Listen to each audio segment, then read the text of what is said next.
নমস্কার। বারবার মোবাইল ফোনটা খারাপ হয়ে যাচ্ছে, কিছুতেই ইলেকট্রনিক জিনিসপত্র কিনে স্যাটিসফ্যাকশন আসছে না। টাকা পয়সা ইনভেস্ট করবেন, স্টক মার্কেটে ইনভেস্ট করতে চাইছেন, কিন্তু প্রপার গাইড পাওয়া যাচ্ছে না। মনে হচ্ছে একটু পড়াশুনো করে বা একটু শিখে যদি আমি ইনভেস্ট করতে পারি ব্যাপারটা বেশ ভালো হতে পারতো। বিজনেস করছেন কিন্তু পার্টনারদের সঙ্গে ক্রমাগত ডিটাচড হয়ে পড়ছেন, খবরটা ঠিকঠাক রাখতে পারছেন না। বন্ধুবান্ধব প্রচুর, কিন্তু প্রয়োজনীয় খবর আপনার কাছে আসছে না। বাড়িতে ঠিক সিঁড়ির নিচে বাথরুমটা করতে বাধ্য হয়েছেন, অথবা কোনো না কোনো কারণে সিঁড়ির নিচে দাঁড়িয়ে আপনাকে রান্না করতে হচ্ছে, অথবা বাড়িতে ঢুকবার মুখেই জুতোগুলো কন্টিনিউয়াসলি অবিন্যস্ত অবস্থায় থাকছে। জুতোর র্যাক বা শেলফ তৈরি করেছেন, কিন্তু সেখানে জুতোগুলো থাকছে না। বাড়ির সদস্যরা ঘরে দরজায় ঢোকার মুখে সেখানে গিয়ে জুতোগুলো সাজিয়ে রাখছেন। বিভিন্ন অদ্ভুত অদ্ভুত মেসেজ আপনার ফোনের মধ্যে আসছে, যেগুলো আনএক্সপেক্টেড। বেশ কিছু আনএক্সপেক্টেড এক্সপেন্ডিচার হচ্ছে। সন্তানের ত্বক ভীষণ সেন্সিটিভ, কারণে অকারণে সামান্য তেলের পরিবর্তন হলেই সারা শরীরের র্যাশ ভর্তি হয়ে যাচ্ছে। আপনার শরীরেও বেশ কয়েকদিন ধরে ত্বকের সমস্যা সৃষ্টি হচ্ছে। মায়ের সঙ্গে কথা কাটাকাটি, মা আপনার সঙ্গে কথা বলতে গিয়ে বিভিন্ন রকম নেগেটিভ কথাবার্তা বলে ফেলছেন।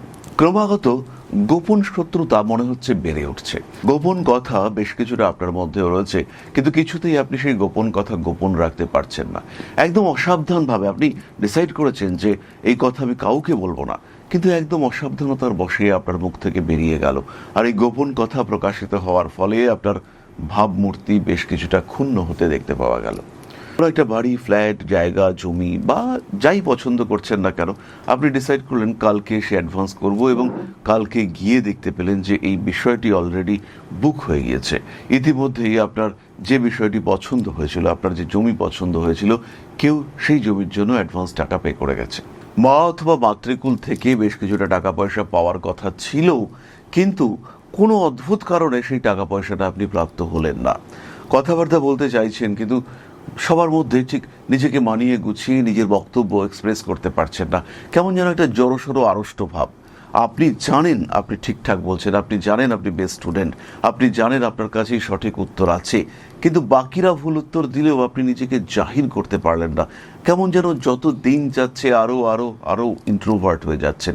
নিজের মত প্রকাশ করতে ভয় লাগছে, নিজেকে প্রকাশ করতে পারছেন না। একটা অদ্ভুত অস্থির পরিস্থিতি, সেখানে যেন আপনি আরও আরও আরও গুটিয়ে যাচ্ছেন। এই সিচুয়েশন থেকে নিজেকে বার করে নিয়ে আসতে পারছেন না। কেমন একটা অদ্ভুত মানসিকতা, নিজের পছন্দগুলো এক্সপ্রেস করতে পারছেন না। মানুষ আপনাকে ক্রমাগত ডমিনেট করতে চাইছে। লটারির টিকিট কাটবার খুব ইচ্ছে, লটারির টিকিট কাটছেন, লটারির টিকিট ঠিক পেয়েও পেলেন না। যে নাম্বারটায় প্রাইজ আসলো তার ঠিক 1 নাম্বার আপনার কম। 24,676 প্রাইজ পেল, আপনার 24,675 নাম্বার, অথবা 576 নাম্বার। একটা ডিজিট, সামান্য একটা অক্ষর সেটা আলাদা রয়েছে। আপনি ব্যর্থ হচ্ছেন। এর কারণ লুকিয়ে আছে আপনার জন্মকুণ্ডলিতে। পঞ্চম ভাবে, এক্স্যাক্টলি পঞ্চম ভাবে কেতু অবস্থান করে রয়েছে। আর এই কেতুর নক্ষত্র 6, 8 অথবা 12 নম্বর ঘরের সঙ্গে কানেক্টেড হয়ে রয়েছে। পঞ্চমে কেতু আপনাকে ব্যাপক বুদ্ধিমান করতে পারে, পঞ্চমে কেতু আপনাকে চরম অনুসন্ধিৎসু করতে পারে, আপনাকে ভীষণ ভীষণ ক্রিয়েটিভ করতে পারে। কিন্তু নাক্ষত্রিক সমন্বয় দরকার। এই নক্ষত্র যদি 6, 8, 12 সঙ্গে কানেক্টেড হয়, সেই ক্ষেত্রে এই কেতু আপনাকে বিচ্ছিন্নতা দেবে, সেই ক্ষেত্রে এই কেতু আপনাকে একাকিত্ব দেবে, আপনার ইলেকট্রনিক ডিভাইসগুলোকে বারবার খারাপ করে দেবে। এই কেতু আপনাকে শেয়ার মার্কেটে ধাক্কা দেবে। এই কেতুই আপনার ইচ্ছে পূরণের পথে প্রধান বাধা হয়ে দাঁড়াবে। এই কেতু আপনার ইমিউনিটি সিস্টেমকে কমাবে, আপনার সঙ্গে আপনার সন্তানের সম্পর্ককে নষ্ট করবে, পরিবার এবং পারিবারিক সম্পত্তি থেকে আপনাকে বঞ্চিত করবার দিকে একটা বড় ধাক্কা দিয়ে দেবে এই কেতু। সুতরাং জন্মকুণ্ডলিতে যদি পঞ্চমে কেতু থাকে, তাহলে তাকে কন্ট্রোল করার প্রয়োজনীয়তা রয়েছে, এবং তার যে এনার্জি, তার যে শক্তি অর্থাৎ গ্রহ শক্তি, তাকে ম্যানেজ করতে হবে। আর তার জন্য নিজের জন্মকুণ্ডলী জাজ করতে হবে।